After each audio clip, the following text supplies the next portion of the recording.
come on across to me. The end of August, and we're going to end the show this evening by talking about hockey. Can you believe it? But the Sharks schedule is out today. We'll tell you all about that and the fact that they're celebrating 5 years right here in the city of Worcester, where they have been just such a great addition to the city family. Right now, though, Congressman Jim McGovern is with us, and thank you for stopping by. Happy to be here. Well, you know, the last time that you were on, we were talking about the economy, and it seemed as if we were getting some good news. I mean, you know, the Globe was talking about the fact that even though we were around 9% in Massachusetts, we were headed in the right direction. They had stories about jobs that had been created. Now I pick up the paper, and are we in for a double-dip recession? Should we be talking about depression instead of recession? The news seems to have taken a turn for the worse lately. And your take on Massachusetts' economy, the economy of Central Mass, and maybe the nation as a whole, where are we headed?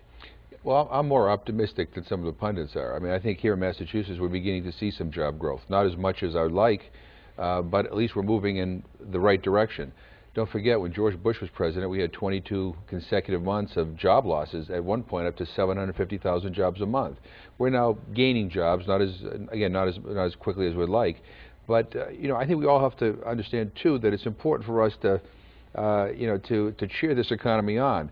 You know, all the pundits are out there, saying that the sky is falling in. Well, if you keep on saying that could be a self-fulfilling prophecy. You know, we need to understand that there needs to be more investments in green jobs. There needs to be more investments in our manufacturing. We need to find ways to help strengthen small businesses. We need to focus on a solution, not just sit around and throw up our hands and complain. Yeah, and how does it become that self-fulfilling prophecy? I mean, do you mean that people won't go walking into the stores, the retail will be down, restaurants, is that who it affects? Or will it actually affect somebody who wants to open up a manufacturing plant? Well, I think all of the above. I mean, look, if people don't spend, then the economy doesn't, there's no stimulus in the economy. We need to create consumer confidence and increase consumer confidence so that the 90% of the people out there who have jobs go out there and go on vacation, and go to a restaurant or buy a new washing machine, whatever they need to do. So, I mean, consumer confidence is a big part of this. But also a part of this is that, as we get out of this recession, government is going to have to invest more in some of these emerging industries. We just can't sit back and let things go on as more stimulus money. Do we need that? I think more. I think it's a shame that we haven't passed a climate change bill. Not just because I care about global warming and climate change, but because that's a jobs bill. Where are the jobs going to be here 5 and 10 years down the road? A lot of them are going to be in the area of green, clean energy and technologies.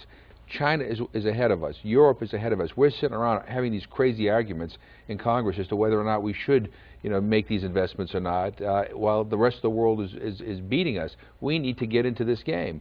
We also need to invest more in education. The College Board just released a study that we're number 12 among 38 developing nations in terms of having a qualified college-educated workforce.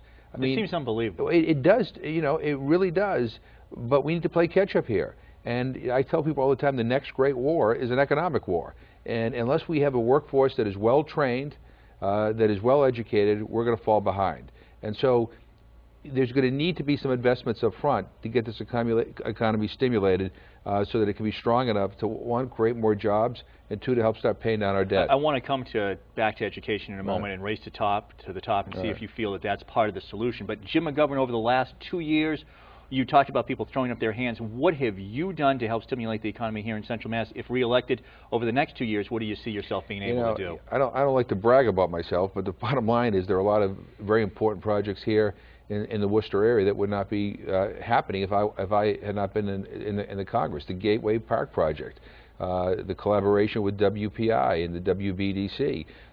We took a brownfield and turned it into this incredible building for research on bioengineering and medical devices, and it's filled. And now we're talking about another building, and that vacant brownfield is now contributing hundreds of thousands of dollars to the city of Worcester in taxes. I was just going to ask, do you have some numbers as to how much money that's bringing in, and also jobs created just through these projects?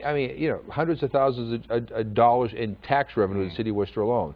Go to the Gardner-Kilby-Hammond area. I mean, the redevelopment of that neighborhood You know, that was a neighborhood that people stayed away from. Now it's becoming a model neighborhood with a new Boys and Girls Club. We have a collaboration with Clark University for a new playing field there, which will not only encourage more people to want to buy and upgrade their homes in that neighborhood, but will encourage businesses to go to that neighborhood. Yeah. The Hanover Theater. I played a major role in working with the Hanover Theater. In fact, you know, I went with Eddie Medelson and Paul DeMoga to National Amusements to get them to donate that theater for $1.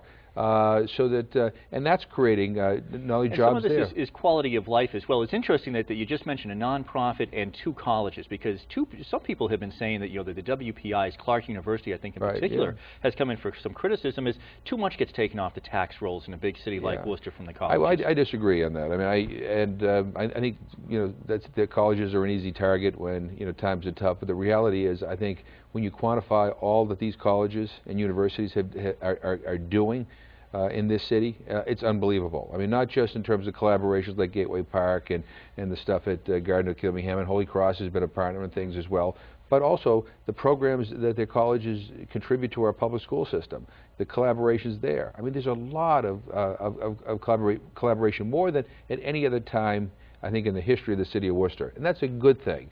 So let's once in a while say thank you to institutions that are actually giving something back to the community. There'd be no Garden of Kilbyham and renovation with the new with the playing field without Clark University. There'd be no University Park campus without Clark University. There'd be no Gateway Park without WPI. I go on and on and on. And the economy is the #1 issue, and I'm kind of interested when you go out, when you're talking to people. I know, you know, you were at the Chowder Challenge in Rutland, for example, this past weekend. When people talk to you about the economy, because that is issue #1 for the voters today, and you start to talk about these good things that have been happening, are people a little taken aback? Are they a little surprised? Because we're thinking that the economy is so down and that times are so tough. Well, one is, you know, I've been a cheerleader for this city, you know, ever since I got elected. I believe in this city. So, I mean, you know, some people look at the glass half empty. I look at, well, I look at it as it's half full. And I think that there's a lot more that we can do here. No one's saying mission accomplished. All I'm simply saying is that, you know, we have examples of successful collaborations that have produced jobs and that have produced tax revenue for the city. Let's celebrate those, and let's use them as an example to do more and more and more and more. And that's what I'm trying to do. I mean, I'm interested in accomplishments, not in rhetoric. I want to see more people working. I want to see this city get better and get stronger. And I don't mean to talk just about Worcester, because obviously the 3rd Congressional District is a large district. Some areas probably doing better than others. But fair to say Worcester is sort of the economic engine. That Worcester is a big part of it, but my district goes all the way down to Fall River. And I spent last week doing a walk through the waterfront of Fall River with business leaders talking about the need to invest in the waterfront to bring Fall River back. Now that's a hard-hit area. Well, yeah, it is, but there's great potential there. And working with Lieutenant Governor Murray and Governor Patrick and Senator Kerry, we now we have a commitment now to not only more trains here in Worcester, but a commitment to a South Coast rail link, which will help the South Coast and particularly Fall River greatly. You know, Fall River is a beautiful place. There are a lot of wonderful homes there. It's a great place to live, great culture. The problem is, you know, people who work in Boston don't want to have to fight that traffic. You now you're going to have a rail link. That changes everything, and more people want to live in that area. So transportation is important at Fall River, just like transportation is important at Worcester. All right, let's talk about the race to the top ones. We'll do that straight ahead, right here on the Hank Stolz Experience.